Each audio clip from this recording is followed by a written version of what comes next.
un, un punto importante. Entonces, el objeto de nuestro estudio el día de hoy es la carta a los Hebreos. Esta carta sin duda tiene una riqueza cristológica muy hermosa y vamos a trabajar sobre ella.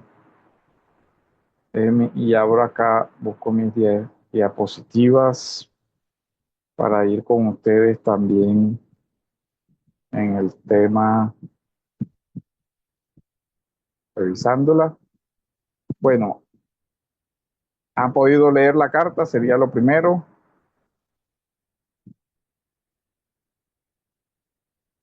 ¿Quiénes han podido leer la carta? ¿Quiénes hicieron el ejercicio de leer la carta? La idea es que comencemos por lo menos con ese ejercicio previo, ¿eh? El Sí, sí, compromiso es que todos leamos la carta completa varias veces para tratar de, cuando estemos hablando, pues ubicarnos de la mejor manera posible en el tema. Bueno, lo que vamos a decir eh, de esta carta, de esta importante carta, es que podemos pasar la siguiente diapositiva. Esta carta es principalmente cristológica. Es una carta muy interesante porque la centralidad es la cristología y la cristología desde un punto de vista que no se encuentra en los otros documentos del Nuevo Testamento como es el sacerdocio. Este es un punto bastante importante, central de esta carta. Esta carta es un tratado cristológico muy completo, muy desarrollado, muy organizado, muy sistemático, y donde el centro es la persona de Cristo y su obra redentora y es su rol de sacerdocio de acuerdo a un nuevo orden. De tal manera que este documento está en la misma estructura del Nuevo Testamento como un cumplimiento, pero ahora un cumplimiento de Jesús en un rol que es esta carta la que principalmente lo desarrolla, la del rol de Cristo como sacerdote y mediador del nuevo pacto. Este es el eje que va a unir toda esta carta y que va a aglutinar, que va a organizar todas estas secciones. Entonces, eso como un marco de introducción. Punto principal, la carta es fundamentalmente cristológica, ¿ok? Ahora, quiero que veamos la introducción de esta carta, el preámbulo de esta carta, antes de entrar al propósito principal. ¿Quién me ayuda a leer la carta a los Hebreos desde el capítulo 1, versículos del 1 al 4? Que nos acompañe en la lectura para hacerlo participativo también. amén. Dice, Dios habiendo hablado hace mucho tiempo, en muchas ocasiones y de muchas maneras a los padres por los profetas, en estos últimos días nos ha hablado por su Hijo, a quien constituyó heredero de todas las cosas, por medio de quien hizo también el universo. Él es el resplandor de su gloria y la expresión exacta de su naturaleza, y sostiene todas las cosas por la palabra de su poder.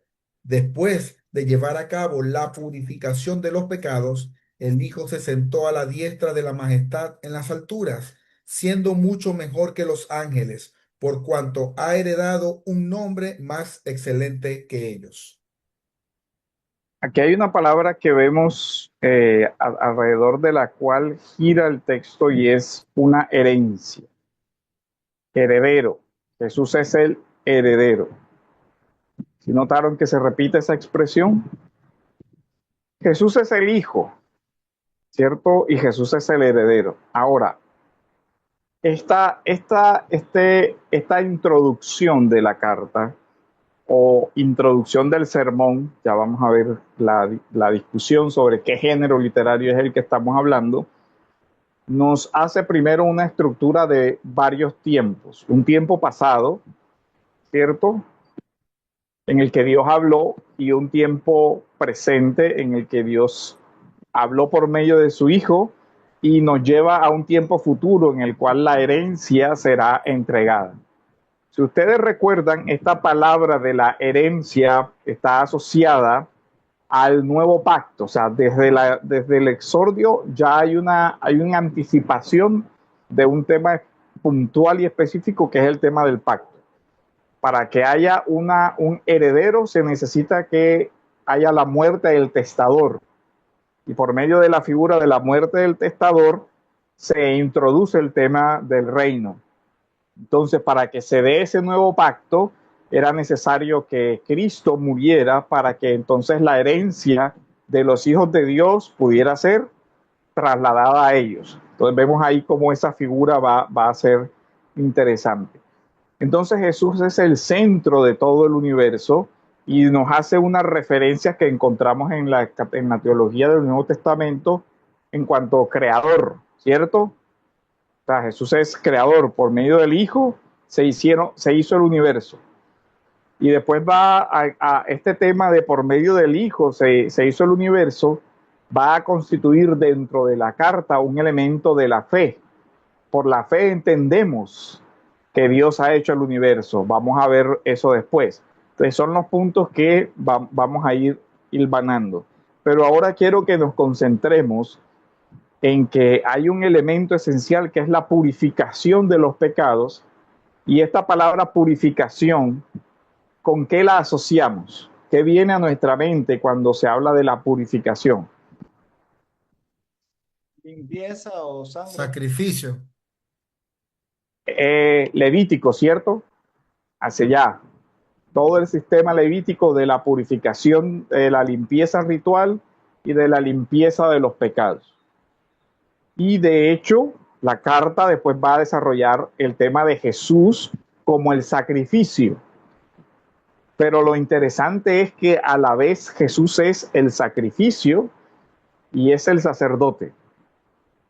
El sacerdote, recuerden que en el tema de la liturgia no se sentaba a menos que ya haya terminado todo su oficio. Entonces, la expresión de el Hijo se sentó quiere decir que ya se consumó la purificación de los pecados. Entonces, todo esto está dentro de este marco. La carta introduce otro tema importante aquí en el exordio, que es la superioridad de Cristo, que este tema va a aparecer Cristo superior a los ángeles, pero también es Cristo superior a Moisés, incluso Cristo superior a todo las grandes figuras del primer pacto. Entonces, ese es un punto, digamos, de apertura. El tema cristológico y el tema de apertura. Mano, ¿puedes pasar la otra diapositiva? Entonces, aquí vemos el objetivo principal. ¿Cuál es el objetivo o el propósito principal de nuestro documento? Primero, hablar de la perfección. El sacrificio de Cristo ha sido perfecto. El sacerdocio de Cristo ha sido perfecto. Por lo tanto, hay una nueva perfección que reemplaza, que va a abolir todo lo antiguo. Entonces, hay ahora un cumplimiento de esa primera alianza por una alianza superior, por un mejor pacto. Pero noten que las instituciones se evalúan aquí de manera positiva. Es decir, el autor de la carta nos habla del sacerdocio y nos dice que ese sacerdocio sirvió para que el pueblo mantuviera una comunión con el Señor, pero que esos sacerdotes eran imperfectos. Pero miren que de alguna manera anticipaba ese sacerdocio, un imperfecto, un sacerdocio superior, pero sin dejar de todavía unirse a la humanidad. Es decir, el sacerdocio levítico, que era de seres humanos imperfectos, no fue reemplazado por un sacerdocio de seres angelicales o por una divinidad únicamente, digamos, por la divinidad sin la humanidad, sino que esta carta nos habla de que en Jesús, en su humanidad, en su encarnación, Él es semejante en todo a nosotros, pero sin pecado. Y eso es un hermano que nos acompaña. Entonces, toda esta parte del cumplimiento, pero el cumplimiento como superación, es decir, este nuevo pacto introduce promesas mucho más grandes y un sacrificio y un sacerdocio superiores a los levíticos. Este es el fundamento doctrinal que va a ser la base de la exhortación. La carta está en un contexto de persecución, de necesidad de una comunidad. Y este punto a mí me parece muy importante porque ante la adversidad, ante la persecución, y por eso vamos a encontrar la lista de los mártires y de todas aquellas personas que sufrieron por el Evangelio, ante esa persecución, la respuesta es teológica y pastoral, de dos dimensiones. Esta carta es supremamente pastoral, pero con una teología muy alta, lo que nos ayuda a nosotros como iglesia a entender que no es necesario construir la falsa dicotomía de que la teología debe ir por un lado y la consolación o la vida cristiana práctica por el otro. Al contrario, esta carta es un buen ejemplo para todo pastor, para que vea cómo sobre una teología profunda se puede llegar a una consolación pastoral y a una exhortación. Entonces, este fundamento doctrinal es el que va a respaldar la exhortación. ¿Y la exhortación a qué? La exhortación a la perseverancia. Porque parte de este propósito fundamental es animar a la iglesia para que se mantenga firme en la profesión de fe. Es una iglesia que ha sufrido, pero que el autor los llama a perseverar, a que se sigan esforzando. Si vemos en la carta, tiene serias advertencias, pero la carta confía en que realmente aquellos que ya han perseverado lo seguirán haciendo. Entonces, el propósito de la carta es muy pastoral, pero también usa la teología muy profunda para desarrollar la carta. Entonces, en este propósito vamos a ver que un punto principal, que el mismo autor lo dice, el punto principal de lo que venimos hablando es que Cristo es superior a este nuevo pacto, a este antiguo pacto, y que Cristo ha instaurado un nuevo pacto con mejores promesas. Ese sería el punto principal. Esto ya lo vimos cuando hemos visto teología del Nuevo Testamento, que está dentro del mismo esquema de las promesas en el Antiguo, el cumplimiento en el Nuevo Testamento.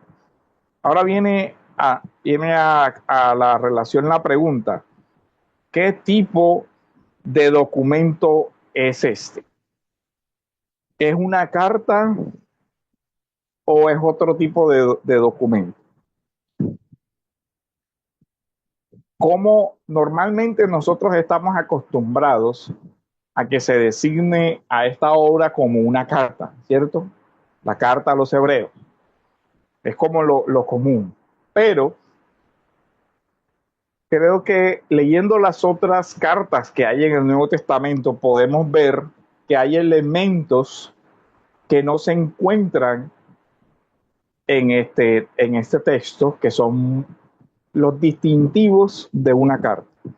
Entonces la pregunta es, ¿realmente este documento, a pesar de que normalmente lo denominamos carta, es una carta o es otra forma literaria? Aquí vamos a entrar al tema de las formas literarias, porque la forma literaria va a marcar la estrategia de interpretación del documento. Entonces, lo primero que uno hace para lograr una acertada, una adecuada comprensión exegéticas de un texto es identificar ante qué tipo de documento me encuentro. Porque si es un discurso, lo apropiado para el análisis es un análisis retórico, análisis de cómo este autor trata de influenciar en una audiencia por medio de la presentación de tesis que luego va a sustentar. Entonces, una cosa sería una carta doméstica y otra cosa sería un, eh, un, un discurso como tal. Se usa el término homilía.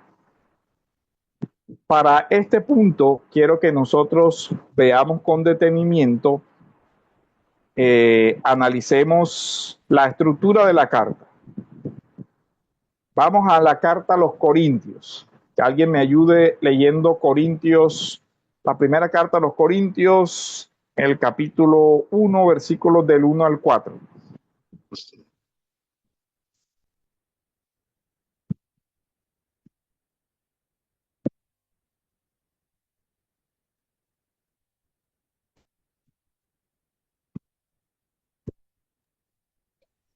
Pablo, llamado a ser apóstol de Jesucristo por la voluntad de Dios, y el hermano Sóstenes, a la iglesia de Dios que está en Corinto, a los santificados en Cristo Jesús, llamados a ser santos con todos los que en cualquier lugar invocan el nombre de nuestro Señor Jesucristo, Señor de ellos y nuestro.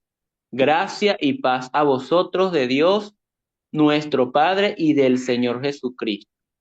Gracias doy a mi Dios siempre por vosotros, por la gracia de Dios que os fue dada en Cristo Jesús. Ok, vamos. ¿Qué elementos identificamos aquí en esta carta? Versículo 1.1, vamos a leerlo de nuevo.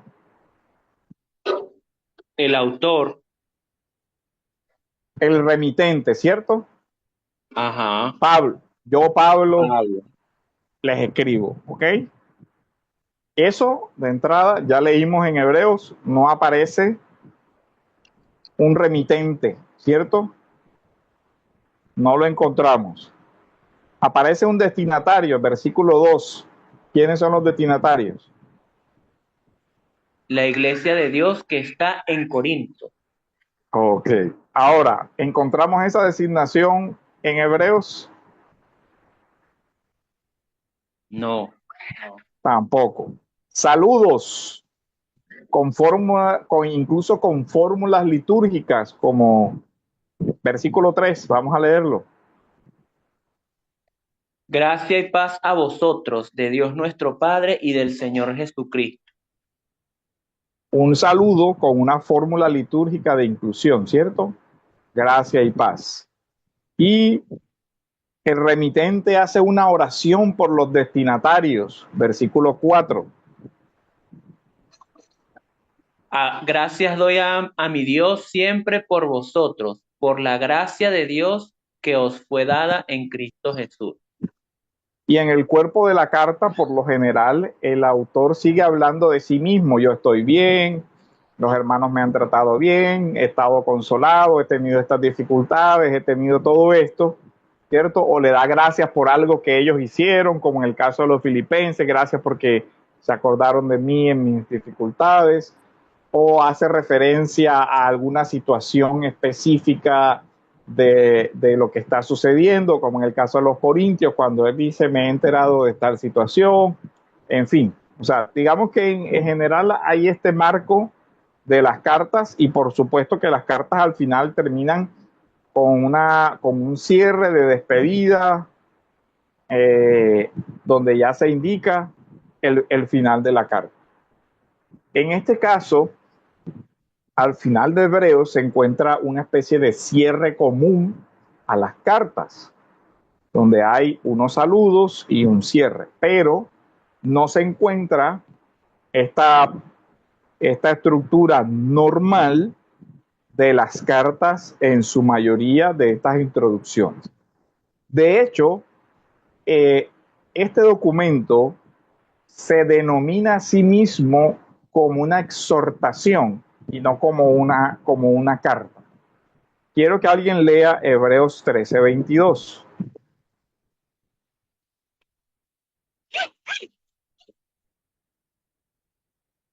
Hebreos 13, versículo 22, por favor.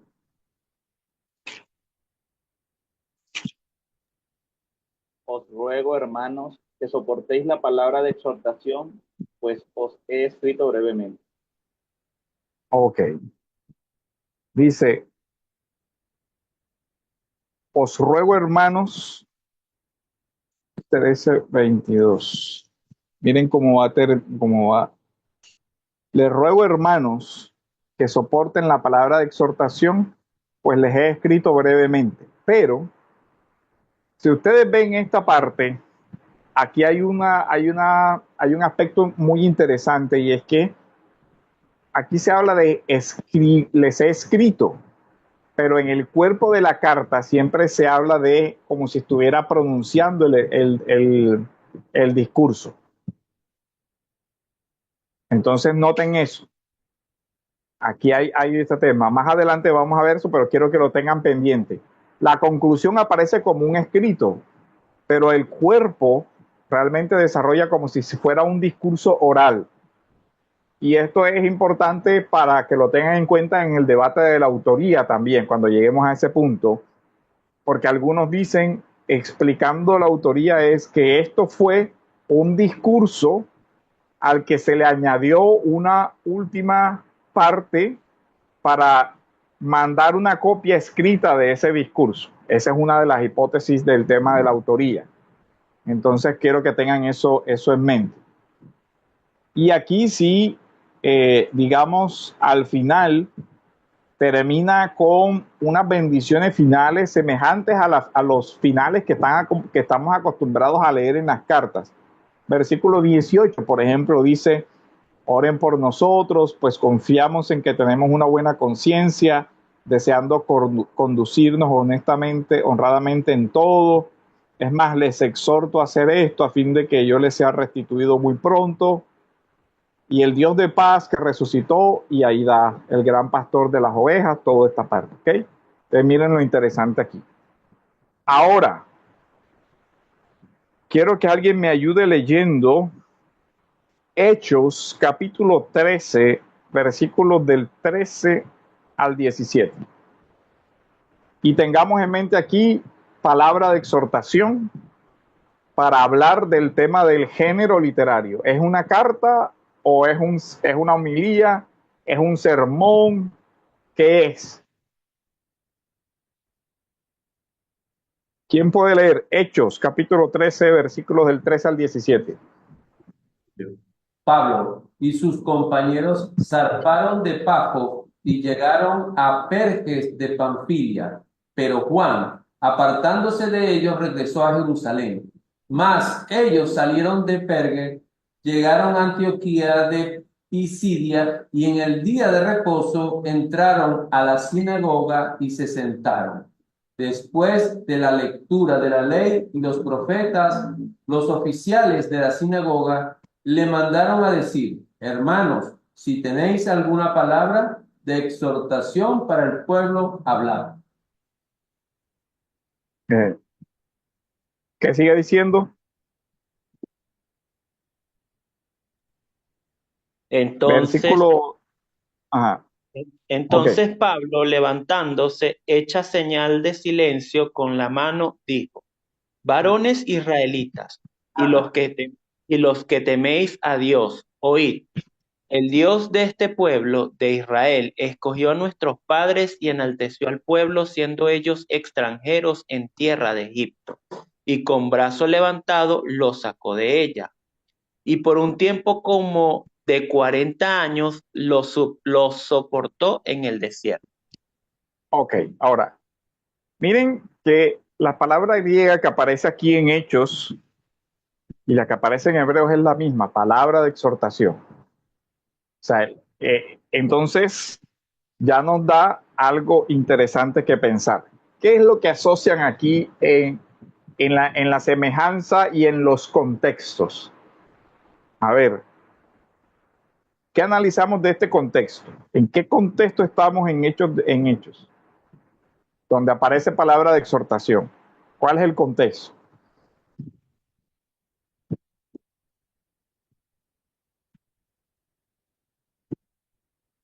A todos a la vez. ¿Quién se anima?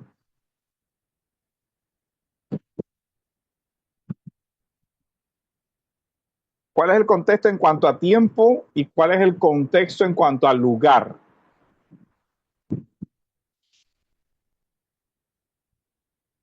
¿En qué lugar está Pablo? En la sinagoga. Ajá. En una sinagoga. ¿Y en qué tiempo está Pablo? En el siglo I, en el inicio de la iglesia. No me refiero a eso. Tiempo de la liturgia. Éxodos. No, está en día de reposo.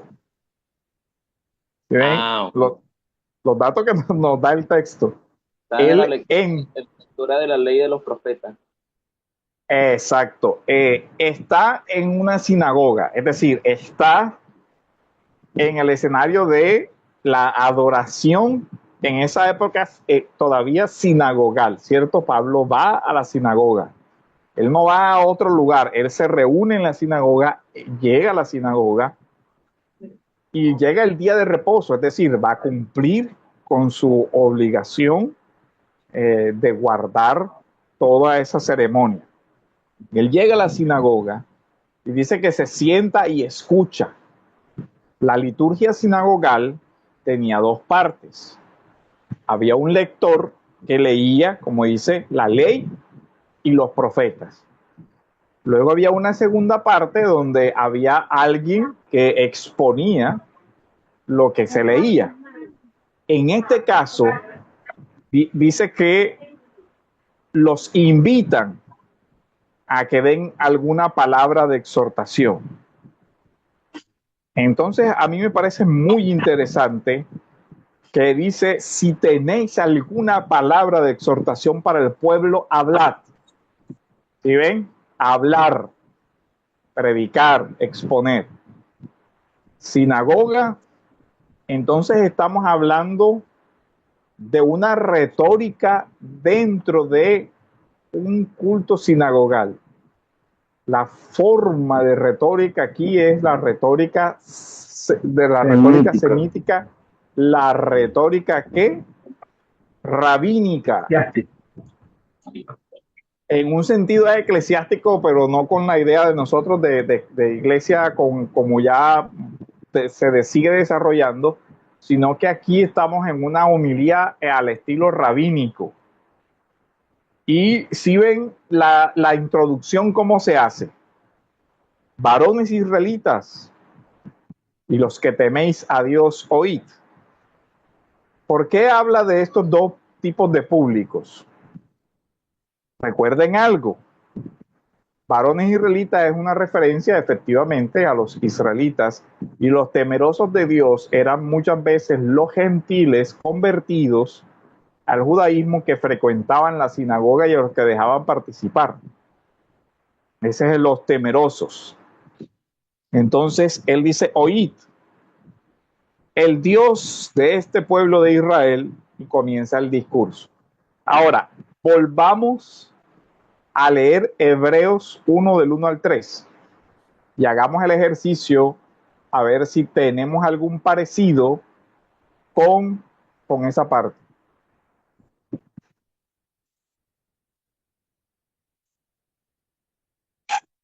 ¿Quién puede leer Hebreos del 1? Dice, Dios, habiendo hablado muchas veces y de muchas maneras en otro tiempo a los padres por los profetas, en estos postreros días nos ha hablado por el Hijo, a quien constituyó heredero de todo y por quien asimismo hizo el universo, el cual, siendo el resplandor de su gloria, Ok, hasta ahí. Vamos a dejarlo hasta ahí. Quiero que vean similitudes. ¿Hay similitudes en los dos textos? sí, empiezan de una manera bien parecida en realidad. Se dan cuenta, empiezan de una manera muy parecida. ¿Y ambos son qué? digamos, nosotros hoy le llamaríamos la introducción del sermón, ¿o no? Sí. Como la palabra de enganchar, la palabra de introducir el sermón. El exordio se le denomina en la retórica, el exordio. Él dice enseguida y hace una referencia muy parecida a los padres, a nuestros padres, las referencias históricas, ¿cierto? Nuestros padres, Dios fue escogido, Abraham, Isaac, y Hebreos también tiene una apertura muy semejante. Dios, habiendo hablado a nuestros padres, es muy semejante a decir, el Dios de nuestros padres, el Dios que nos sacó de Egipto, toda esa parte. Y de hecho, Hebreos también usa más adelante expresiones de Egipto, ¿se acuerdan? Tendidos en el desierto, cuando los sacó, toda esa parte. Entonces vemos que hay un género muy semejante. Ahora, habiendo hecho estas comparaciones así someramente, ¿qué dirían ustedes? ¿Que es una carta o es un sermón? Parece un Sermón. O Un las dos. sermón. Un sermón que se convirtió en carta. Parece un discurso. Parece un discurso, ¿no? Sí, sermón, parece un sermón. Parece la introducción de un sermón y de hecho, más adelante ustedes ven que usa expresiones de retórica. El punto principal de lo que venimos hablando es, ¿a qué le suena eso más? a un sermón. A un sermón cuando el predicador quiere hacer énfasis en su idea central, ¿cierto? Hermano, lo que yo quiero que usted recuerde principalmente es, pareciera, entonces hay muchos elementos que nos dirían, oye, esto parece más un discurso que una carta.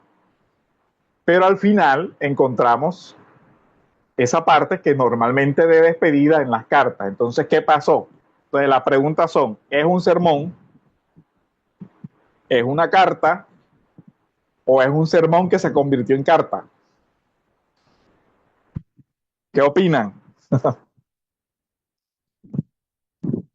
Era un sermón que se convirtió en carta. ¿Parece, sí o no? Parece un sermón que alguien tomó las anotaciones, o incluso puede ser un sermón que ya sea que se crea que es Pablo, lo predicó muchas veces, y la persona, o que lo dictó también, o que estaba ahí alguien que recogía las notas. Eso también era una costumbre de la antigüedad. Incluso los romanos tenían que los grandes discursos se taquigrafiaban, toda esa parte. Entonces es posible que sea algo de la historia de la redacción. Digo, es posible porque obviamente no puede uno aquí hacer una reconstrucción con un 100% de certeza. Pero todo parece indicar que estamos ante una homilía rabínica, ante una carta, ante un sermón que posteriormente se tradujo o se convirtió en carta o en una circular, no lo sé, pero el contexto es una palabra de exhortación. Quiero que les quede eso como en la mente, una palabra de exhortación, porque el mismo autor nos identificó ese género. Dice, yo quiero que soporten estas palabras de exhortación. Y el modelo que sigue es muy cercano, si acaso no igual, al modelo de la palabra de exhortación dentro de la sinagoga. ¿Sí ven? Y es interesante porque la carta es a los hebreos. Entonces, sí es posible que los destinatarios estén acostumbrados a este tipo de discurso, ¿vale?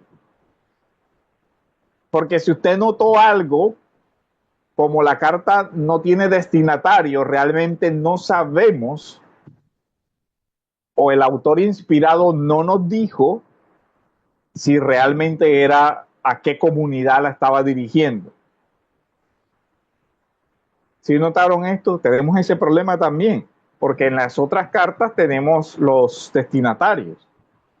En esta se ha denominado a los hebreos, no porque eso esté realmente dentro del texto inspirado, sino porque es una asociación que se hizo al ver que el tema principal es el sacerdocio y son los sacrificios y es el templo, y se asocia más con los hebreos, porque son quienes principalmente iban a tener problemas de conciencia con relación a sacrificar o a no sacrificar o a cambiar el sacrificio de los animales al que estaban acostumbrados y de cambiar la liturgia del templo, del sacerdocio, por un nuevo sacerdocio. Entonces, aquí, vemos eso aquí. Hasta aquí, hermanos, ¿cómo ven el tema? O sea, ¿qué piensan aquí?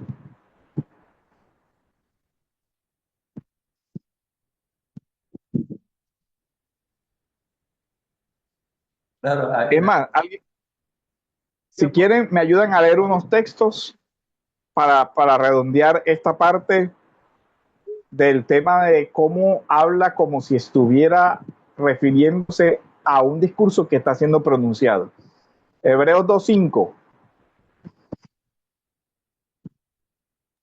Por aquí lo tengo. Hebreos 2:5. 2.5. Dice, porque no sujetó a los ángeles el mundo venidero acerca del cual estamos hablando.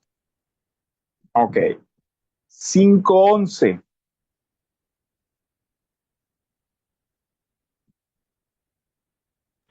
5:11. Lo tengo. Sí. Acerca de esto tenemos mucho que decir y difícil de explicar, por cuanto os habéis hecho tardos para oír. 6.9.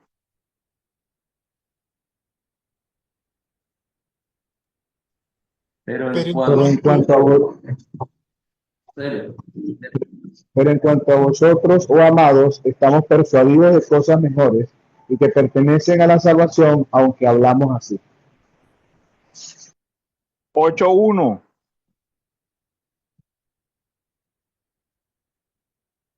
Capítulo 8, versículo 1. Ahora bien, el punto principal de lo que venimos diciendo es que tenemos tal sumo sacerdote, el cual se sentó a la diestra del trono de la majestad en los cielos. 9.5.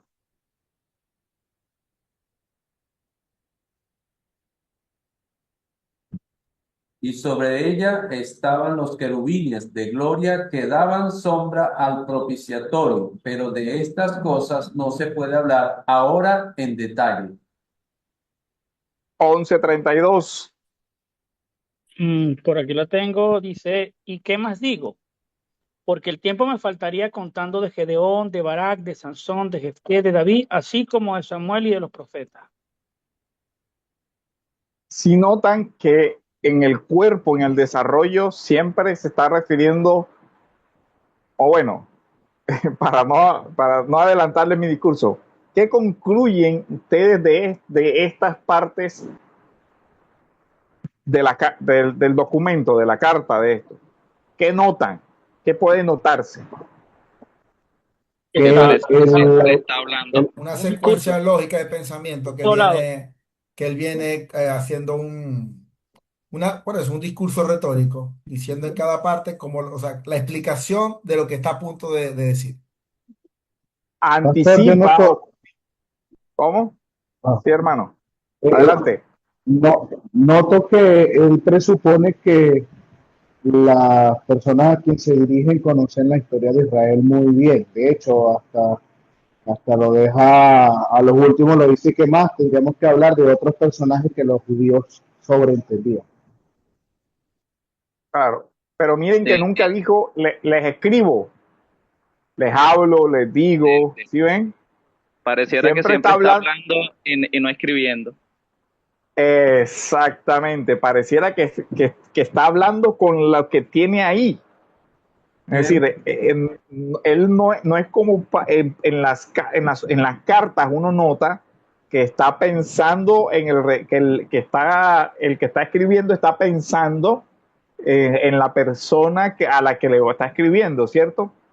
Pero este tema no, aquí se ve más que los está viendo y que él los conoce, que sabe quiénes son y que sabe lo que ellos ya saben, y lo que está utilizando son esas semejanzas de pensamiento, esos horizontes comunes para llevarlos a otra verdad, pero siempre el documento nos está hablando como de alguien que está expresándose de viva voz, no que está escribiendo. ¿Sí ven? Solo al final es cuando se habla ya en escrito, los saludos, esto, lo otro, donde se convierte como en una carta. Entonces, no sé si me he explicado bien. De hecho, quiero que leamos 13:19.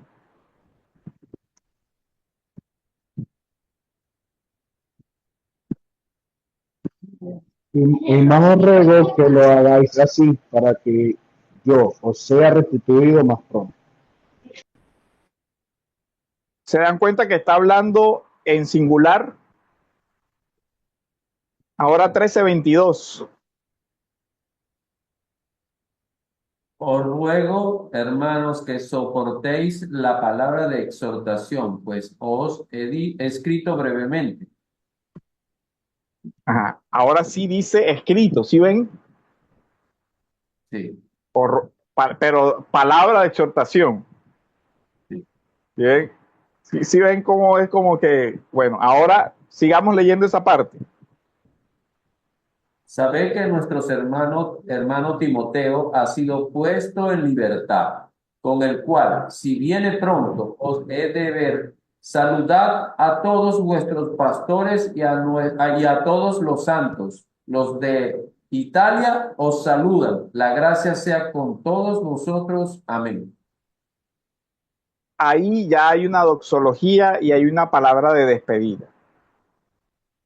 Pero en este punto, ahí está como el tema. Ahora sí, viendo esta parte de que al final sí termina como una palabra de despedida muy semejante, pero también con una palabra litúrgica como el amén, ¿qué analizan o qué género ubicarían ustedes para hacer la interpretación? ¿Como una carta o como una homilía? Como Como una un sermón. homilía. Dependiendo de la parte, puede ser también. Bueno, Y podría, la parte final podría tomarse como una carta, porque incluso se puede asumir que lo que dice que él no estaba allí. O sea, si él viene, eh, he de verlos. O sea, quiere decir que no estaba presente en esta parte, como dice el pastor, pues que esta puede ser una parte que agregaron para después compartirla con otras iglesias, otros hermanos. Esa es una de las hipótesis que se maneja a nivel de, digamos, de estudio de la autoría. Sí. pastor, Miren que no hemos estado hablando del autor todavía, sino de qué tipo de escritura es, tratando de reconocer el género, ¿cierto? Apropiándonos de cuáles son los criterios para reconocer el género literario. Obviamente este punto tiene una cantidad de discusiones y hay autores que dicen que es una carta, pero algunos dicen es una carta, pero se perdió la primera parte de la introducción que normalmente que está, en fin, o realmente fue un sermón que alguien copió y que lo mandó a otra persona como con la parte final para que también pudiera entender el mensaje, o que era un sermón que se convirtió en una carta circular, en fin. Pero este punto al que quiero es que ustedes ya comiencen a saborear por ustedes mismos cómo se hacen esos análisis literarios, ¿cierto? Aunque no estamos en una clase de exégesis propiamente, pero sí es importante que para la lectura ya ustedes se ubiquen, oye, si lo analizo como discurso, ¿cuáles son las consecuencias de eso? Que yo tengo que identificar las partes del discurso a nivel retórico, ¿cierto? y tratar de entender las partes del discurso, identificándolas para poder hacer una exégesis competente. ¿Ok? Entonces, aquí hasta este punto, hermanos, todo claro, comentarios, preguntas de esta sección, de esta parte. Bueno, yo iba a decir que la acción del escrito inicia desde la parte como si fuese una transcripción y ya al final sí se ve una parte que es como dándole una autoría, pareciese que fuese como que un copista o alguien Discúlpame que estaba que se me transcribiendo. cayó el celular. ¿Puedes Ok, repetir, por favor? que la acción en el escrito arranca directamente desde la postura de un orador y ya al final, por las palabras que dice, porque hay varias cosas que se denotan. Una es que no tiene tiempo. Quien escribe no dice no tengo tiempo para escribir, sino lo dice es una persona que está hablando, no tengo tiempo para seguir explicando. O me estoy atrasando, o me estoy demorando. Eso lo dicen personas que hablan, no personas que escriben. Simplemente los que escriben pasan directamente ese escrito porque ya van estructurando. Y en la última parte parece ser que para darle autoría a lo que a la transcripción se utilizase como una forma de saludo y eso transformaría la parte transcrita en una carta. Bien, hermano, muy buen análisis, te felicito. Esa es la idea que quería que lograran ver. O sea, cómo hay esa como tensión, ¿cierto? Entre discurso y carta, porque el final es como convertirlo en una carta. Por acá, profe, tomando en consideración lo que dijo el compañero, es interesante porque el capítulo 13, verso 21, termina con un amén, ¿ok? Y Ajá. inicia posteriormente como una carta y termina evidentemente con otro amén. O sea, abre con un discurso, termina el amén, dando por sentado lo que ha dicho, ¿ok? Y posteriormente abre diciendo que es una exhortación, da un saludo, un requerimiento y termina con otro amén, dando otra afirmación. Claro, en 13:19, ¿cierto? El primer 13, amén está en 13:20, 20, 21. sí, 21. que incluso parece, lo podemos leer, dice, y el Dios de paz que resucitó de entre los muertos a Jesús nuestro Señor, el gran pastor de las ovejas, y después dice, los haga. ¿Se dan cuenta? O sea, está siempre es como verbal. Los haga aptos en toda obra buena para hacer su voluntad, obrando Él en nosotros lo que es agradable delante de Él mediante Jesucristo, a quien sea la gloria por los siglos de los siglos. Amén. Les ruego, hermanos, que soporten esta palabra de exhortación, pues les he escrito brevemente. ¿Sí ven? Y después vuelve a aparecer la gracia sea con ustedes, que es muy parecido a cómo comienzan las cartas. ¿Se acuerdan? Gracia y paz, o cuando como terminan las cartas, gracia y paz, todo esto. Si notan esta parte, aquí el tema es leer así, leer con mucho cuidado. Entonces uno dice, oye, ¿por qué aparece como si ya terminó el discurso, pero después siguió? Incluso Entonces, en el 13:22 dice que es una palabra de exhortación. O sea, les ruego que soporten la palabra de exhortación y luego cambia y dice, pues os he escrito brevemente, como que quisiera hacer una conexión con desde el 21 con el 22. exactamente. Entonces, por eso muchos comentaristas dicen que realmente, eh, o sea, que de pronto escribió el sermón que presentó o alguien tomó las notas y luego lo envía. Entonces, es una carta en el sentido de que fue enviado a un destinatario que no estaba presente escuchando, pero que el escenario, digamos, inicial de donde surgió fue una presentación oral, ¿cierto? Alguien presentó eso oralmente y ahí es donde no tenemos la certeza de cómo luego terminó escrito. Pero vemos ahí la tensión. Esta parte es muy interesante sobre el tema. Ahora, incluso, vale, es un discurso, pongamos el escenario, es un discurso. La pregunta es, ¿cuál es la estructura de este discurso? ¿La estructura de un discurso al estilo de los griegos? ¿La retórica helenista? ¿O la retórica judía, hebrea? Pareciera ser Sería hebrea. Pareciera ser hebrea porque incluso ya vimos un antecedente en Hechos donde las estructuras de presentación o de apertura son muy semejantes, ¿cierto? Y que aquí hay un tema también y que dicen, pero es que hay algo raro porque por lo general el orador trabaja con un texto base, ¿ok? Entonces, ¿dónde está el texto base? Bueno, si hacemos una hipótesis reconstructiva, ojo que esto es especulativo, solamente para términos pedagógicos, si este discurso tiene el mismo contexto o un contexto semejante de liturgia como el que vimos en Hechos, es posible que alguien haya leído, por ejemplo, un texto de Levítico, ¿cierto?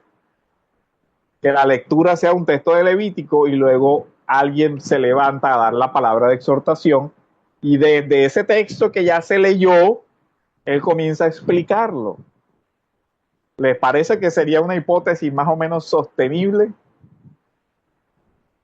Sí. Eso parece. También puede ser mixto porque el ¿cómo se llama? La escritura que él usa, según los comentaristas, es la Septuaginta, que está escrita en griego. Entonces, si fuera meramente hebreo, no estaría usando esta fuente, sino que estaría usando directamente la Torá, por decirlo de alguna manera. Entonces está usando la Septuaginta. Creo que el público o los destinatarios tienen este conocimiento y puede ser mixto el enfoque. Eso tiene otro punto relevante que también quiero que consideren, es que sobre todo los judíos de la diáspora utilizaban la Septuaginta. Entonces ahí como en el tema de los destinatarios, ¿cierto?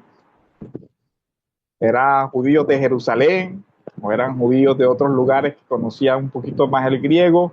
Además de eso, porque el griego que se utiliza en este documento es muy culto, es un griego, la persona que escribe en griego aquí lo maneja muy bien, es decir, utiliza los matices del idioma.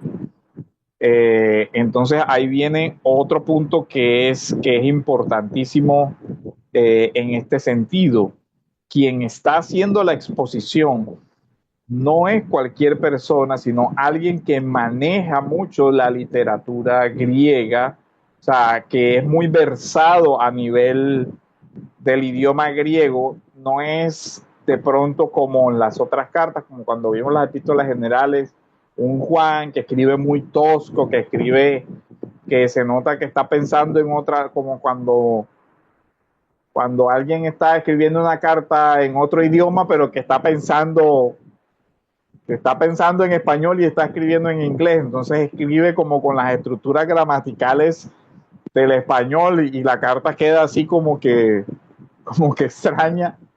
No, acá no pasa eso. Acá realmente hay una expresión idiomática muy clara y por eso algunos dicen, oye, eso no parece una carta de Pablo porque Pablo no tiene no tiene ese griego tan fino, tan culto, tan preciso. Entonces ahí también tenemos otro tema para discutir, el tema de la autoría, ese punto del uso tan fino del lenguaje. aunque sí tenemos en Pablo el uso de la Septuaginta. ¿Ok? Entonces, hay ese tema como para tenerlo en cuenta. Entonces, en este aspecto, hermanos, algún comentario, dudas.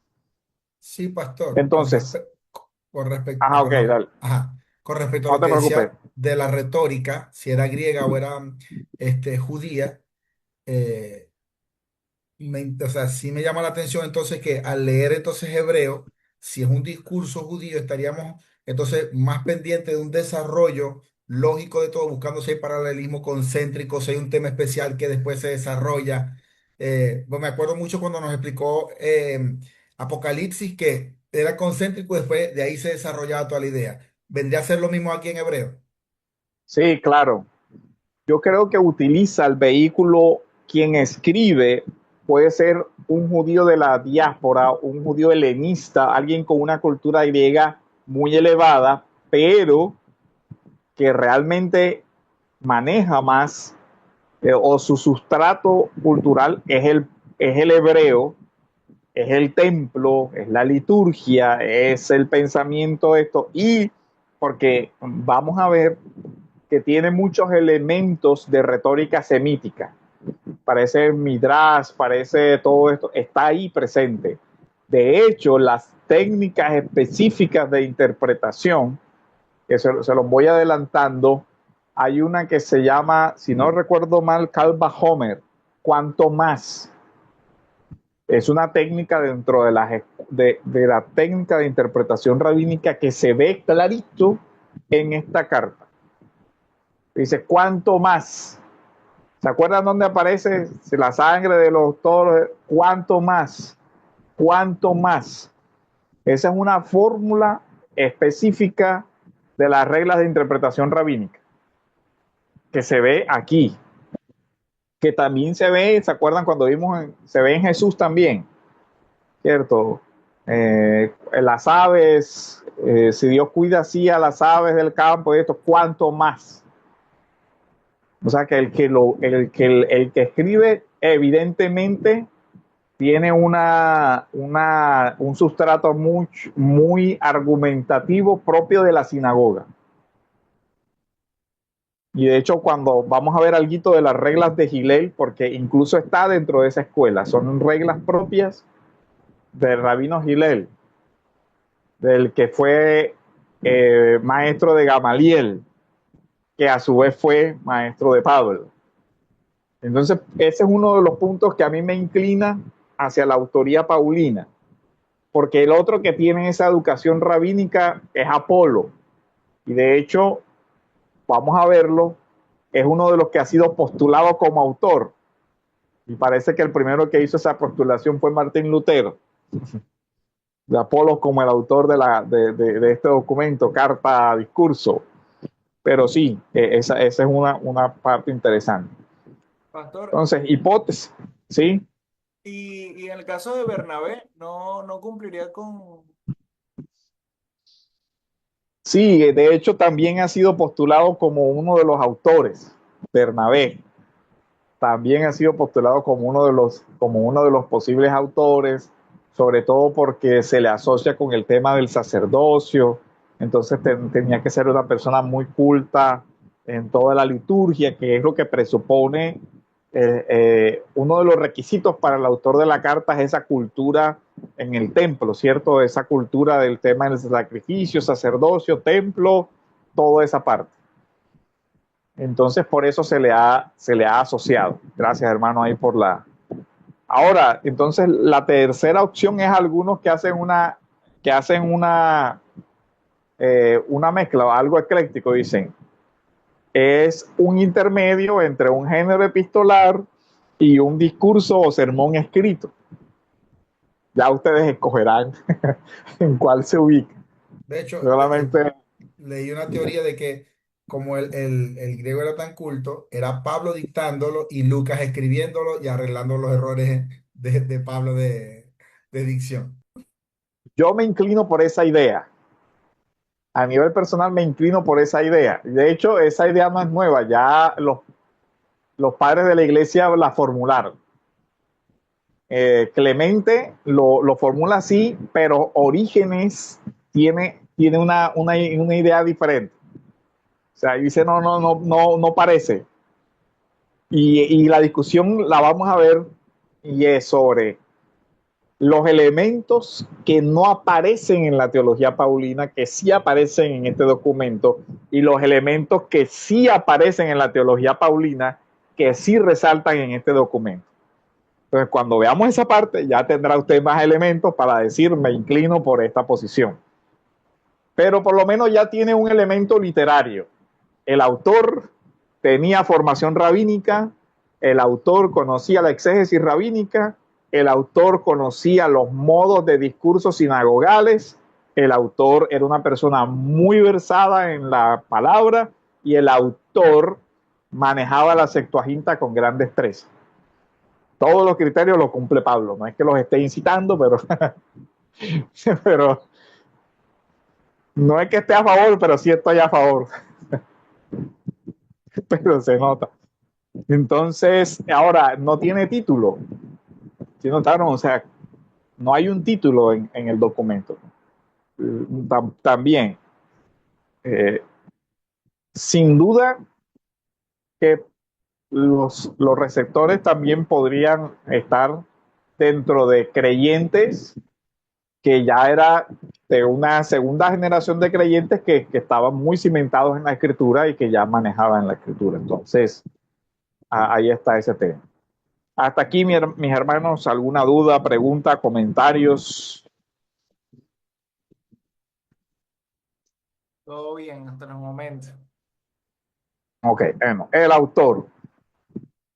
Lo primero que voy a decir es, aquí no hay un problema a nivel de digamos, o sea, la discusión sobre el autor no genera un problema de autoridad o que alguien diga es Pablo, es Pedro, es Bernabé, es Apolo, no genera una descalificación entre hermanos. ¿Por qué lo digo? Porque tristemente a veces estos puntos se convierten como en puntos de una ortodoxia sin fundamento. En el sentido de que si tú no crees que es Pablo, entonces ya tú eres algo así como un casi hereje. No. ¿Por qué? Porque no hay un punto de inspiración sobre el autor aquí. Si yo leo una carta donde dice yo, Pablo, les escribo, ahí sí yo no puedo aceptar, no, es que no es Pablo porque no sé qué, y no sé qué cuándo, y no sé qué dónde. Ahí digo, no, hermano, ahí dice que es Pablo. Ya, el documento te dice quién es el autor, pero en este caso, el documento no dice quién es el autor. ¿Ya vemos? Entonces, si alguien tiene una postura diferente o tiene alguna sugerencia de autor, ¿qué le exigimos? Que su postulación sea razonable. Si alguien me dice, yo creo que es Apolos, porque es una persona versada en la escritura, porque es una persona que manejaba también el discurso rabínico, porque es una persona que dice, bueno, o sea, cumple uno de los requisitos que estamos notando, de pronto no cumple otros, etcétera, etcétera. Pero aquí quiero que sea que realmente estamos ante una obra que es anónima, es decir, no tiene autor inspirado. ¿Vale? Entonces ahí como para ese primer punto de no ser de alguna manera entrar en descalificaciones por postura sobre este tema. Ahora, también hay que tener la prevención. Hay muchas personas que son afines a una teología liberal que impugna todas las autorías de la escritura y bueno, ya eso es otro tema, digamos que eso es un punto extremo. Pero en este punto uno tiene que, digamos, tener como la tranquilidad de decir, hermano, la obra es anónima, o sea, no tiene al principio ni al final un autor claro. Lo estamos haciendo inferencias a partir de datos que encontramos o dentro del texto, que son evidencias internas, o en la historia, que serían evidencias externas, ¿vale? Entonces, ese es como un primer punto. Y creo que alguien abrió el micrófono, no sé si algún hermano iba a comentar algo, iba a decir algo. Una consulta, pastor. O sea, el hecho de, o sea, porque por ejemplo, si uno dice, ok, el autor fue Pablo, es como que de alguna u otra manera ya se ha defendido en otras cartas, otros escritos acerca de su apostolado, ¿no? Pero entonces si hablamos que, por ejemplo, digamos, Apolos, eso no daría pie de que se vaya en contra de la carta, o sea, de su autoría, o sea, divina. De su canonicidad. Sería, Correcto. ¿por qué es Esa es la palabra. canónica si no es esto? Entonces, ahí viene uno a entender los debates que existieron entre Oriente y Occidente con relación a la autoría y toda esa parte. Aquí lo único que yo les podía decir es que en estos eventos son en los cuales se confía en que esa, digamos, providencia divina ha preservado la escritura y que el juicio de la iglesia fue iluminado por el Espíritu Santo para reconocerlo como un documento inspirado, ¿cierto? En el sentido, entonces, a partir de ahí, nuestra respuesta sería, bueno, no quiero decir no importa el autor humano, sino que no es esencial saber quién es el autor humano, pero sí es esencial saber que Dios es el autor del texto por medio, obviamente, de uno de sus siervos, que en este caso quedó en el anonimato. Una de las cosas por las cuales yo creo que me inclino porque sea Pablo es porque es más fácil decir que de alguna manera la iglesia sabía la procedencia y por eso le dio la autoridad. Como ustedes ven al final, tiene una parte donde de alguna manera circuló por escrito. Recuerden que estas cartas eran llevadas por alguien. Y ese alguien podría dar más contexto a la carta, podría exponer otras situaciones que no estaban en la carta. Era como si estuviéramos hablando de una doble carta. Como cuando Pablo manda a Timoteo, ¿cierto? Timoteo lleva esta carta, pero le va a decir esto, aquí y allá. Mira que yo estoy preocupado por esto, les recuerdas esto, les explicas esto, les comentas esto, no me gustó esto, o sea, le da, ¿cierto? Como otros elementos. Entonces, lo normal que sucediera era que llegara Timoteo, aquí está lo que Pablo mandó a decir, pero además tengan en cuenta esto y esto. ¿Sí ven? Es como esa doble, como normal, o sea, eso es como lo que sucedía en esa época. También el emisario llevaba, como por decirlo de alguna manera, un comentario de la carta o el espíritu de la carta. Hombre, no lo tomen a mal, que Pablo está preocupado. Ya ven, o sea, eso no lo tenemos escrito, pero lo podemos inferir y que entonces la persona que llevó esa carta o la entregó a los destinatarios les ha podido decir el autor es tal. Y por eso lo reciben con tranquilidad y lo asumen, porque de alguna manera tenían confianza en que la persona que lo escribió era por lo menos un maestro reconocido y autorizado dentro de la iglesia. ¿Ok? Entonces, desde ese sentido, la iglesia conservó esa información, de alguna manera tuvo el discernimiento de decir, este es un texto que viene, que ha sido de la mano de Dios por uno de sus siervos, es inspirado y lo conserva en el canon. Eso como a nivel de canónica, de fundamento canónico. ¿Alguna otra duda, hermanos, comentarios? Ahora bien, profesor, pudiéramos decir que, como sucede hoy día en la liturgia, que hubo una persona principal, bien sea Bernabé, Apolo, que iniciaría el discurso, el sermón, y Pablo evidentemente cerraría.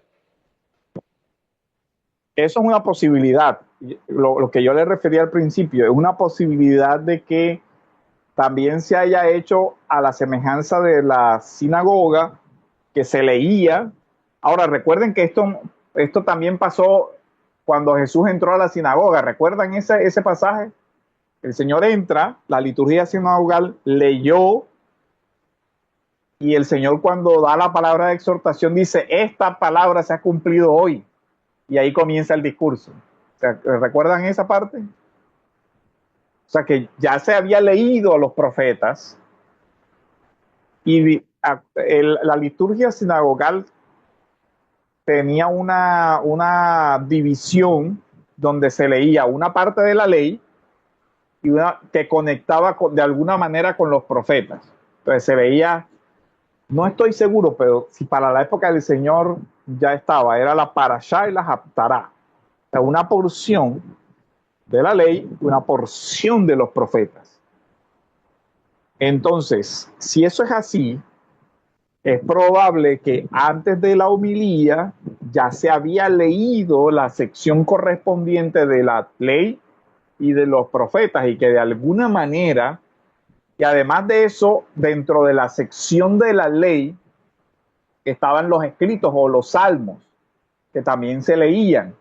Y en Hebreos el Salmo 110 es muy relevante, porque a partir del Salmo 110 se va a construir el argumento del sacerdocio.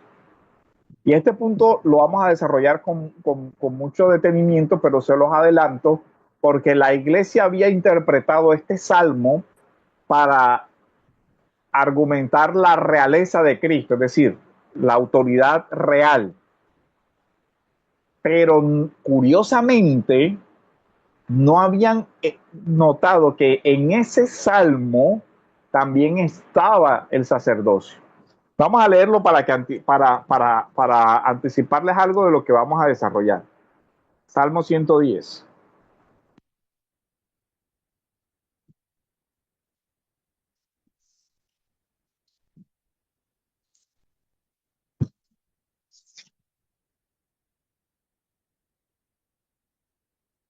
Dice el Señor a mi Señor: siéntate a mi diestra.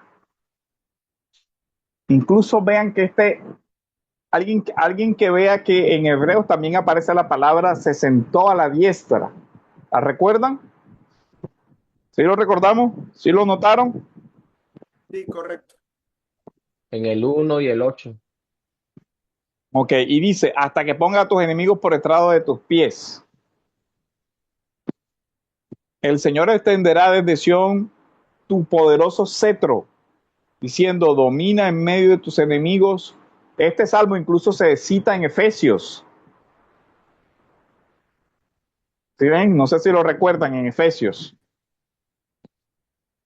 Y dice: tu pueblo se ofrecerá voluntariamente en el día de tu poder, desde el seno, en el esplendor de la santidad, desde el seno de la aurora, tu juventud es para ti como el rocío.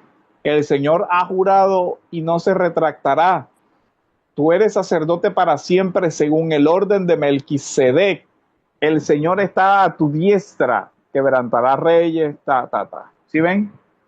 Entonces, más adelante vamos a ver cómo hay muchas citas del Nuevo Testamento que utilizan este salmo para la realeza del Señor. Los evangelios lo citan mucho para hablar de Jesús como rey, pero no se había hablado de Jesús como sacerdote, a pesar de que en el mismo salmo están las dos cosas.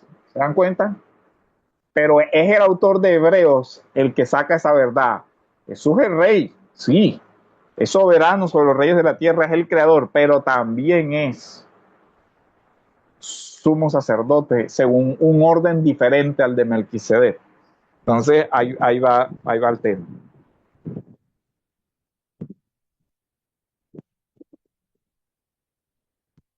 La vinculación con la liturgia de la sinagoga. Este punto. ¿Dónde estamos? En el autor. Pastor, una pregunta. Cuénteme, hermano. ¿Qué escucha usted con respecto al pasaje de Hebreos, capítulo 2 versículo 3, que dicen que es un argumento para decir que Pablo no es el autor, porque allí en ese pasaje el autor sí se describe como uno que escuchó el evangelio de los apóstoles. Entonces Pablo en Gálatas narra, bueno, que él recibió el evangelio del mismo Señor Jesucristo. No sé si escuchaba eso. Sí, ese es uno de los temas de impugnación de autoría, y es un argumento bastante fuerte para decirlo. Entonces, ahí en estos casos lo que uno hace es ponderar, o sea, tratar de ponderar cuál es la razón. Puede haber una razón contextual para la afirmación que no desvirtúe toda la otra parte, pero yo no tengo exactamente una posición de cómo explicar esa parte, porque hay muchas explicaciones. Podría ser una interpolación, podría ser un comentario del que puso por escrito, en fin. O sea, si partimos del tema de que alguien, eh, pongamos, Pablo dio el discurso, pero alguien escribió, la nota puede ser del que escribió para mandársela al otro. Entonces ahí podríamos resolver, pero eh, todos estos son especulaciones, o sea, son reconstrucciones hipotéticas, que ya cada quien tendría que darle a qué le doy más peso, a qué le doy más peso aquí o allá para escoger un autor. Pero Orígenes de hecho dice, yo no sé quién es el autor, lo único que yo sé es que el autor es Dios, y no voy a discutir. Y miren que era una persona de la altura y no encontró cómo resolver el dilema. O sea, él dice, si yo analizo la parte retórica, me parece que es este, pero si analizo esto, me parece que es el otro. Al final no sé quién es. Eso es un misterio que hoy no dio para resolver ese punto. Entonces, no hay cómo uno resolver todos los puntos de todas las objeciones. Siempre va a quedar, digamos, me encaja en un 90%, pero esta pieza no pega. Bueno, ya no puedo hacer más. Me tocó quedarme con algo que no encaja completamente. Eh, es como el tema de la escatología. Al final, esto tampoco encaja. O sea, hay cosas que encajan en un 100, en un 90, pero el 100 no lo hay. Entonces ya ahí uno, por eso les decía, en esto podemos ser respetuosos y podemos ser con alguien que diga, no, mano, yo considero que el autor es tal. Ok, no está saliéndose ni de la ortodoxia, ni está, digamos, negando la inspiración de las escrituras, ni nada de eso, porque en este punto, pues el autor realmente no está determinado por el texto inspirado. Donde yo sí objeto es con que si un documento dice que yo, Pablo, oye, no puedes venir a decir, a desconocer eso, porque eso sí es impugnar tanto la buena fe de la iglesia como la inspiración del texto. Pero en estos casos, pues estamos ante una situación completamente diferente. Entonces, decíamos el autor, sobre todo los creyentes en Alejandría fueron los que más influyeron hacia la idea de que el autor era Pablo. Y realmente Occidente, Agustín y los padres occidentales se inclinan por la autoría de Pablo, basados principalmente en esa parte de los creyentes, de la influencia de los creyentes alejandrinos. De hecho, Clemente de Alejandría, aquí en la diapositiva no están todos los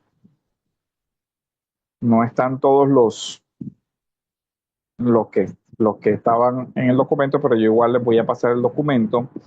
Clemente de Alejandría, y esto es cita de Eusebio de Cesarea en su historia eclesiástica, recoge que Clemente de Alejandría piensa que fue escrita por Pablo para los hebreos en lengua hebrea, pero que Lucas la tradujo y la publicó para los griegos.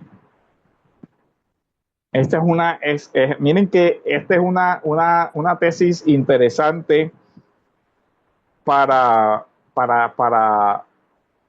resolver los dilemas del autor. Miren lo que decía Clemente. Clemente dice incluso que es escrito en hebreo por Pablo y que hay una traducción y posiblemente haya sido una homilía o un documento que de alguna manera a Pablo le servía de base para sus exposiciones y que Lucas tradujo. Entonces, en la reconstrucción, en la reconstrucción de la transmisión del texto, hay probablemente que decir, como en muchos eventos, que los textos tuvieron una fase oral y luego una fase escrita, que muchos de los sermones de Pedro, Marcos los pasa escrito y que de pronto estamos ante una situación de esa. Entonces Clemente trata de mostrar la similitud que hay entre el estilo de la carta a los hebreos y los escritos de Lucas para sustentar eso. Entonces miren el tema. Ahora, se formula la objeción. Bueno, pero ¿y si era Pablo? ¿Por qué no hay el sobrescrito paulino que dice yo, Pablo? Entonces, otra vez Clemente dice, de pronto los hebreos como Pablo era apóstol principalmente a los gentiles, de pronto por eso no hay el sobrescrito para que no desecharan el documento desde el principio, sino que lo leyeran y pudieran leer la enseñanza. ¿Ven? O sea, miren la hipótesis de reconstrucción.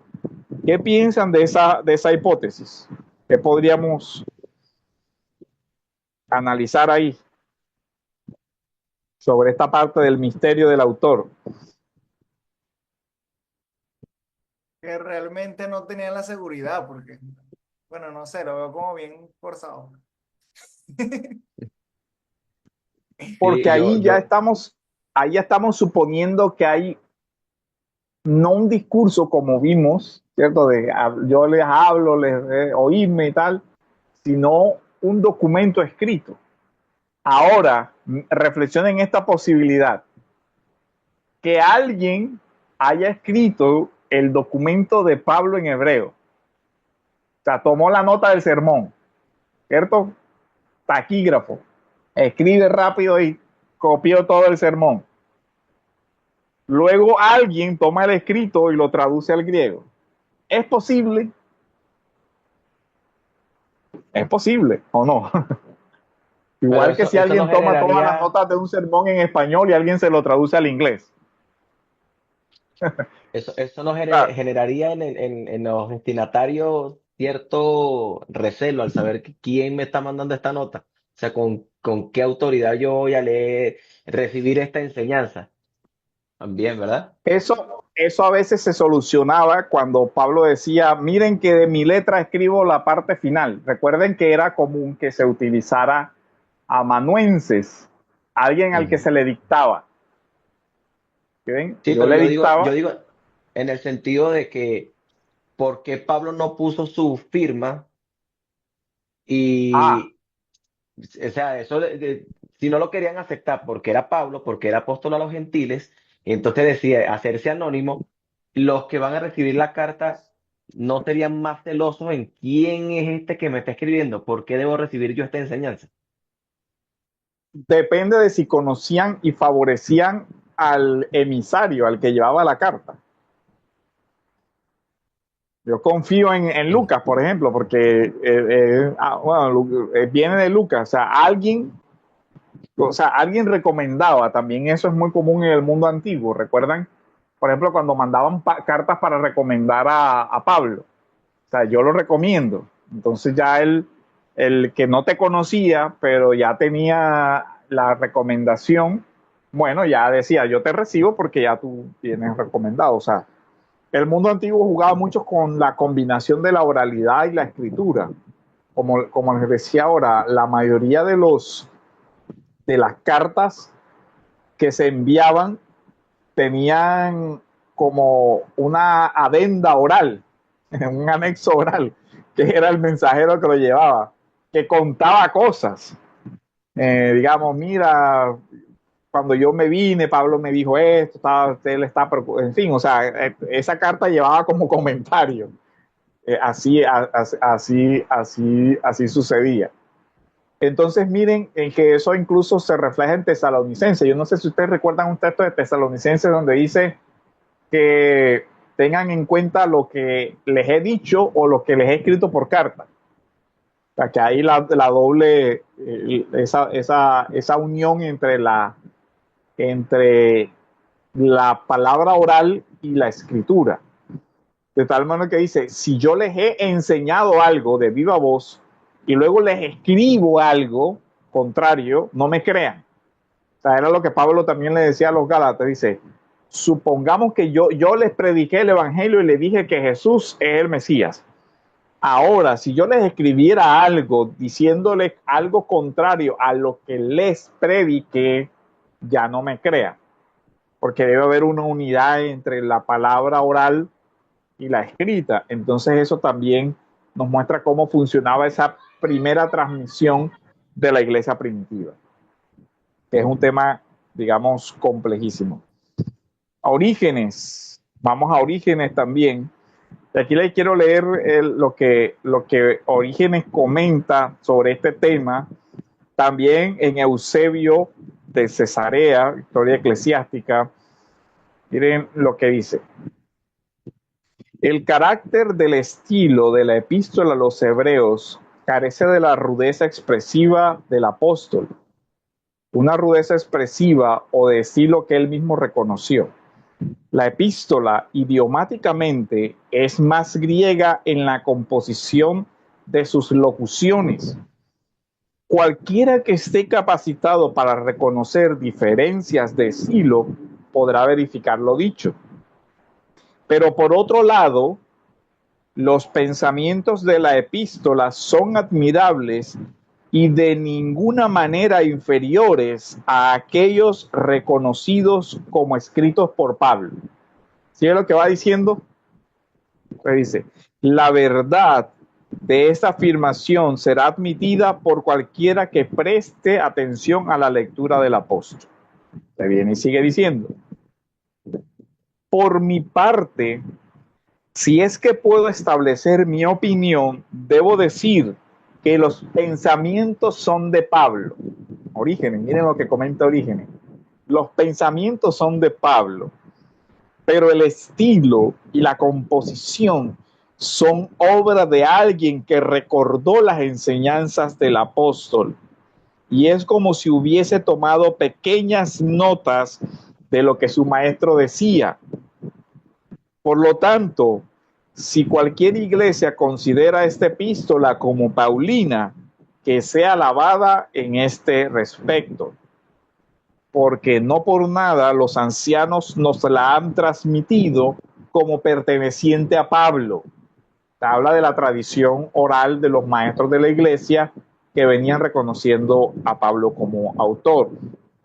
Dice, pero en cuanto a quién fue el verdadero autor de la carta, Dios sabe la verdad del asunto.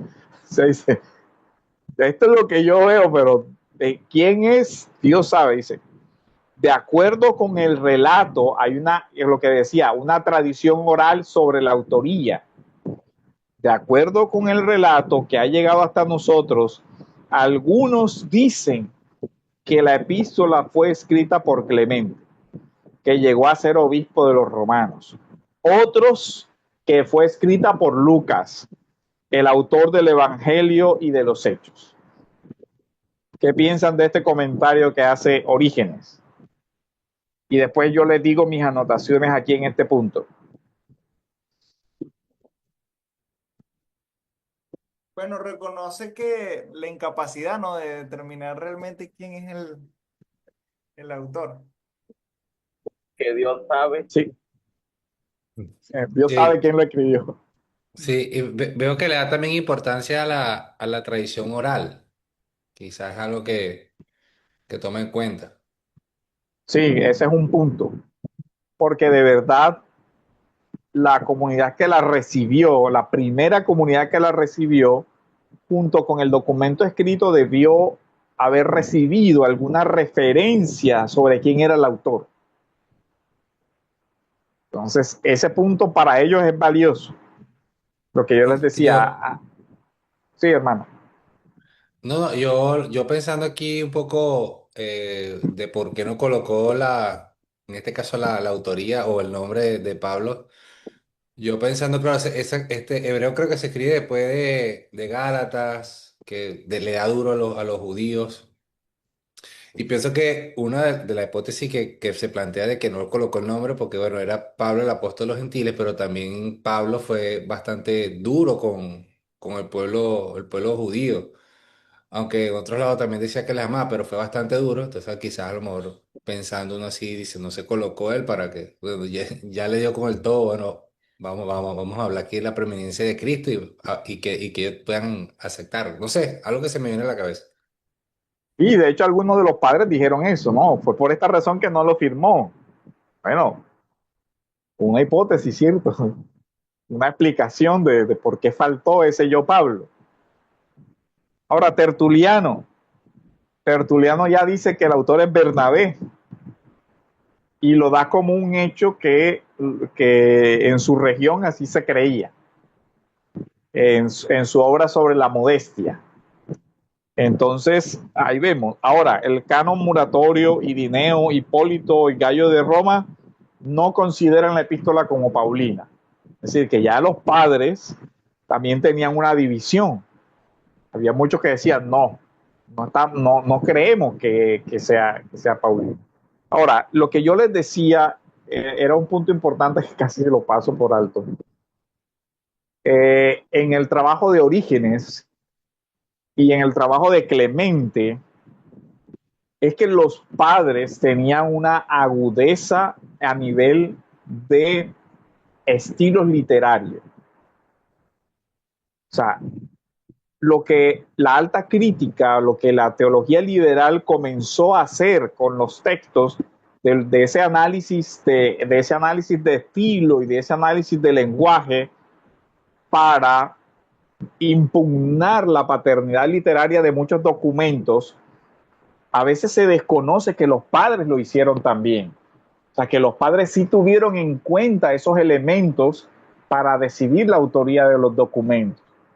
Entonces, a veces se parte de una suposición moderna de que los padres no tenían en cuenta esos elementos de estilo, de evidencia interna, de todo eso para determinar la autoría. Y sí se tuvo en cuenta. Esos análisis sí se hicieron. Entonces, a veces el juicio moderno es como si los padres fueran personas incultas que simplemente aceptaron las cosas sin analizarlas. Miren el ejercicio de lo que hizo Orígenes. Él dice, mira que yo veo que la forma de escribir no es la propia de las otras cartas.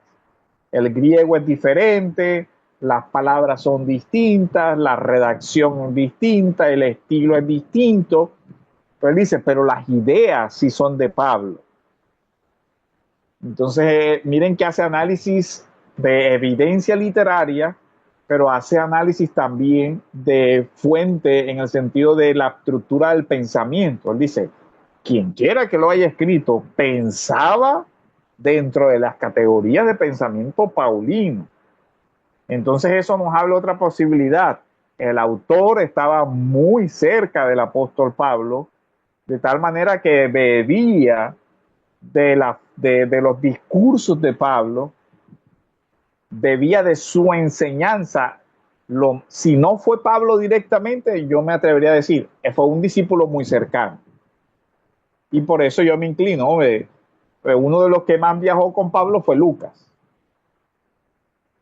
Entonces ahí uno puede ir haciendo esas apreciaciones, pero teniendo esa parte en cuenta. Ahora, Jerónimo y Agustín. Agustín, en su obra del perdón de los pecados, dice, más bien estoy motivado por el prestigio de las iglesias orientales, es decir, de las iglesias de Oriente, las iglesias de Alejandría, que también incluyeron esta epístola entre los escritos canónicos. O sea, aquí miren cómo Agustín dice, yo me inclino por respetar la opinión de los orientales porque de alguna manera ellos están como más cerca en ese contexto, en ese mundo, y alguna información tuvieron ellos para decir que esto fue Paulino, y aunque yo no conozca las razones, yo me apoyo en ese testimonio de la iglesia. ¿Sí ven? O sea, este es un punto bien importante por eso, porque vemos cómo Agustín, que era un hombre letrado, también muy culto, también muy dado a la retórica, él dice, sí, yo veo cosas ahí. Ahora, en la ciudad de Dios, en Civitate Dei, Agustín dice, en la carta escrita a los hebreos, que muchos dicen que es del apóstol Pablo, pero algunos lo niegan, o sea, él ve la cuestión esa. Pero Agustín termina inclinándose por esta autoría paulina. Jerónimo también escribe y dice que el apóstol Pablo escribió a las 7 iglesias porque la octava es a los hebreos. O sea, perdón que aquí está. Tomás de Aquino parece ser de la opinión de que era también Lucas la tradujo al griego. La Reforma viene el tema.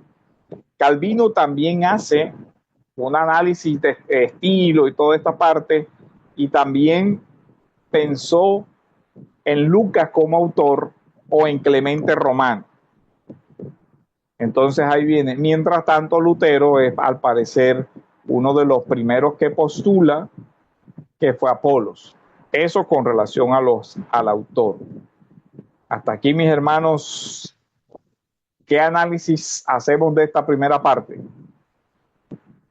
Pastor, una pregunta, Ahora ya, de dónde está leyendo la cita que tiene de los padres de la iglesia? Porque no la van a diapositiva, estoy intentando buscarla, no las veo.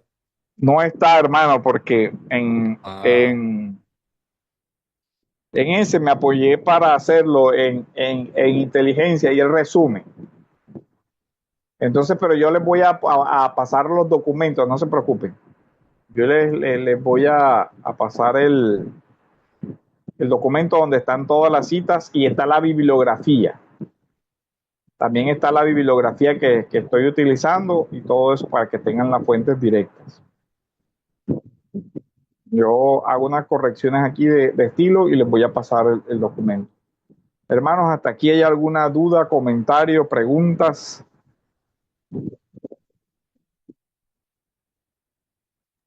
Bueno, yo quería comentar era que en base a esto que Lucas pudiese haber sido escrito, me parece como algo lógico, ¿no? Porque él estuvo mucho tiempo con Pablo, aún estuvo en los viajes y, y quedó como impregnado de la forma de pensamiento. Y pudiese ser, pues, tiene mucha validez ese tema de manera especulativa hablando, ¿no? Pero la pregunta sería que si es Lucas, ¿corresponde el griego usado en hebreo con el griego utilizado en el Evangelio de Lucas y Hechos? Para Clemente, sí, yo creo que sabía bastante griego. Entonces, entonces uno dice, bueno, o sea, eh, ya son cosas que se salen de mi competencia, ese nivel de verificación. No tengo esa competencia en griego como para verificarlo a ese nivel. Pero si varios de los padres de la iglesia lo creyeron, pues ya uno dice, alguna razón tuvieron, ¿no? Entonces, pero sí, eso sería para una tesis de doctorado, un análisis filológico, sería interesantísimo, de que alguien hiciera esa investigación. Las semejanzas literarias del griego de la carta a los hebreos y de Lucas. O sea, eso sería para ya eso requiere una competencia estilística del griego muy avanzada, muy Hermano, avanzada. Sí, hermano. una pregunta. yo hace tiempo, alguien había comentado, obviamente siempre estaba el tema de la dificultad de la autoría. Alguien me había explicado que el texto de Hebreos 2 lo estoy buscando acá. Hay un texto que dice Hebreos 2 que sugiere que el autor pueda que no sea Pablo, pero sí un discípulo por la influencia del texto. Dice Hebreos 2:3. ¿Cómo escaparemos nosotros si descuidamos una salvación tan grande, la cual habiendo sido anunciada primeramente por el Señor, nos fue confirmada por los que oyeron, testificando Dios juntamente con ellos, con señales y prodigios y diversos milagros, hace referencia a los apóstoles y repartimiento del Espíritu Santo según su voluntad? Obviamente aquí el orador habla, no se incluye. No sé qué usted me puede opinar al respecto a esto. Es que eso tiene muchas formas de explicarse. Es como a veces formas literarias de escribir, situaciones contextuales. O sea, hay muchas razones por las cuales él preferiría no anotarse. O si por lo menos se reconoce el tema del amanuense, eso también podría explicarlo, como lo comentábamos anteriormente. Si es posible que Lucas lo escribió, recuerdan que en las redacciones de los evangelios hay notas de los autores. Es decir, cuando explica, digamos los evangelios cuando dicen, porque Jesús estaba en el pórtico de Salomón, dice, porque era la fiesta de la dedicación. O sea, ahí uno se da cuenta que el redactor hizo una nota aclaratoria. Entonces, es posible que esta sea una nota aclaratoria de la persona que lo puso por escrito. Si fue un mensaje oral primero, hay una nota aclaratoria de la persona que lo puso por escrito. Podría explicar esos eventos. Esas rupturas se podrían explicar. Porque es que si se dieron cuenta, también hay un paso del singular al plural. Yo tal cosa y luego dice nosotros. Entonces, miércoles, ¿quién es el nosotros ahí? Bueno, no sabemos, pero al parecer ahí sí hay un tema de corporativo. Entonces, eso podría explicar esas situaciones. Pero como te digo, explicaciones 100% de, digamos, una evidencia así como para decir esto resuelve completamente. No, imagínate, mentes como Orígenes y Clemente no se pusieron de acuerdo. O sea, Agustín dice, pues la verdad yo no sé, pero le creo a los orientales porque tampoco, o sea, miren que estamos hablando de esos debates de la historia de la iglesia también que son muy interesantes. Y parece que no tengo, tampoco, como dice el autor, no tengo el tiempo para decirle todo lo que decía Agustín y los análisis de todos los padres, pero el debate fue grande entre ellos. O sea, hay grandes mentes que dijeron, no estoy convencido. Bueno, es respetable por ese criterio o por otros, por palabras semejantes. Más adelante vamos a hacer el ejercicio de los temas que no están en Hebreos y que sí están en los Evangelios y los temas que sí están en Pablo, que están en Hebreos también. Y eso va a cargar, te dice, oye, sí es raro que haya muchas ideas que no se encuentran en Pablo, pero también hay muchas que sí. Entonces, ¿cómo hacemos? Otra vez, pesar, ¿cierto? Cada quien pesará, esto me parece de mayor peso que esto, y bueno, ahí vamos.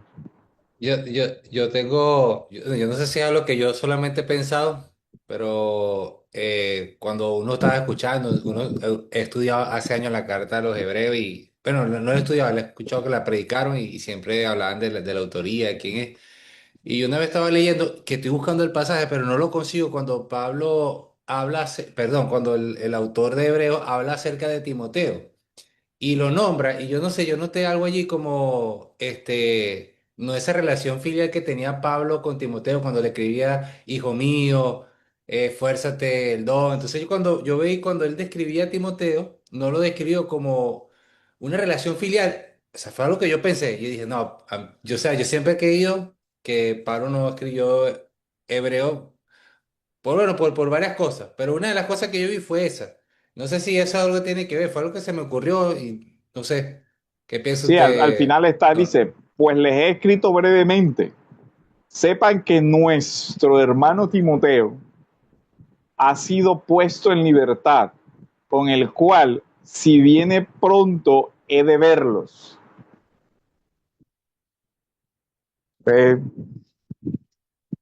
no Sí, no sé, sé, yo cuando leí eso, yo no sé, fue algo que se me ocurrió, pues, porque yo siempre he visto que Pablo se refiere a Timoteo como, no sé, algo más personal, como su hijo, y aquí se refirió nuestro amigo Timoteo. No sé, pues fue algo que se me ocurrió.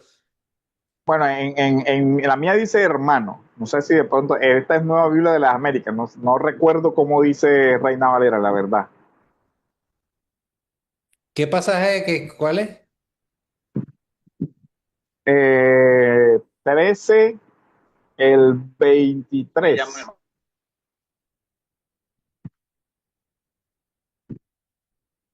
Pero es que miren cómo se podría resolver eso.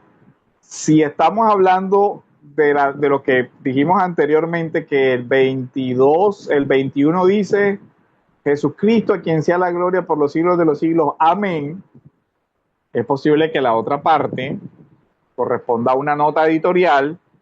Dice, les ruego, hermanos, que soporten las palabras de exhortación, pues les he escrito brevemente. Si ven que esta ya es la parte escrita, sepan que nuestro hermano Timoteo, pues ahí queda No, como pastor, que y lo que sucede también es que en las otras cartas de Pablo también lo llama hermano, por lo menos en 2 Corintios 1:1 le dice Pablo, apóstol de Jesucristo por la voluntad de Dios y el hermano Timoteo. Y Este, sí, sumando lo que dijo Alcides, aquí en Tesalonicense, también le dice hermano. Y enviamos a Timoteo, nuestro hermano, servidor de Dios y colaborador nuestro en el Evangelio de Cristo. ok, bueno, Sí, sí, ya, ya estoy viendo la referencia. Yo no sé, fue cuando lo leí que se me vino eso a la cabeza. ok, entonces miren, ya ahí de pronto hay otro tema ahí, otro punto. Ya, ya hay algo que nos puede llevar a concluir algo, pues, o inferir. Tiende a Sí, Pablo. exacto. Eh, bueno, este es un tema, como les digo, o sea, es también mi parecer, pero también entiendo que hay cosas que no puedo resolver, o sea, que no, que también me generan como duda, o sea, y en eso, pues uno tiene que ser muy honesto de decirle, si de pronto hay este criterio, pues también hay otras posiciones, y por supuesto, miren, por poner ejemplo de la historia, un Orígenes con sus capacidades lingüísticas y todo eso que tenía la duda. Entonces, pues, si la tiene Orígenes, ¿qué queda para nosotros los que no tenemos esa talla de pronto de preparación filológica que él tuvo? Pues hay que ser como prudentes con ese tipo de cosas. Pues hermanos, yo creo que se nos acabó el tiempo. Pastor, yo no sé si se podría comenzar a las 6:30 de acá, porque es que yo salgo de la oficina a las 6, faltando como 15 para las 6. Pero mientras llego a casa y arreglo y todo eso, siempre se me van como 15, 20 minutitos. No sé si los hermanos podrían de pronto rodar para que sea como a las 6:20 de acá. ¿Sería a qué hora ya? Sí, serían las 7:20. Yo creo que no hay problema por mi parte. No sé si alguno de los hermanos que está aquí presente tiene una objeción, pero yo creo que no hay problemas. No hay problema por mi Me parte tampoco. parece bien. Sin Sí, problema. sí, muy bien. Sin Bien, problema. bien, bien. Ah, bueno, Perfecto. hermano, les agradezco ahí, sino que por temas laborales a veces me puedo venir un poco antes, pero a veces sí me toca resolver cosas en la oficina y queda pesado. Bueno, quedamos pendientes entonces del punto de los destinatarios. Quedamos por ahí para mañana. En este punto de los destinatarios vamos a ver el tema de la confesión de la comunidad, una iglesia confesante, y vamos a ver algo sobre la datación, la fecha de la composición y esa parte. Entonces, eso nos falta de esta primera parte. También nos falta la estructura literaria y vamos a hablar algunas cositas sobre la cristología de la carta y unos temas de la parte de la retórica rabínica en la carta. Como para la próxima clase vamos a desarrollar esa parte. Hermanos, vamos a orar entonces para pedirle a Dios que nos acompañe en esta noche y que podamos seguir este estudio con edificación. Bendito y buen Dios, te damos gracias por tu palabra, Señor, por esa riqueza inagotable que es tu palabra, y te rogamos para que la sigas utilizando primero para edificarnos y exhortarnos, alentarnos y fortalecernos en nuestra vida cristiana, y para que también todos los que estamos aquí, Señor, podamos ser instrumentos en tus manos para también alentar y edificar a nuestros hermanos y a la iglesia, Señor. Que no sea simplemente o meramente para obtener un crecimiento intelectual que es importante, sino para que amemos a nuestros hermanos, ayudándoles a entender mejor la palabra de Dios. Que ese sea nuestro objetivo con este curso, que tú me sigas ayudando a mí como siervo inútil a aportar un granito de arena en la formación, Señor, de tus siervos, y que seamos todos, Señor, estudiando esta carta, que ella nos consuele y nos fortalezca en el nombre de Jesús. Amén. Hermanos, que tengan buena noche entonces. Buenas noches. Saludos. Buenas noches. Buenas noches. Todo. Que le bendiga.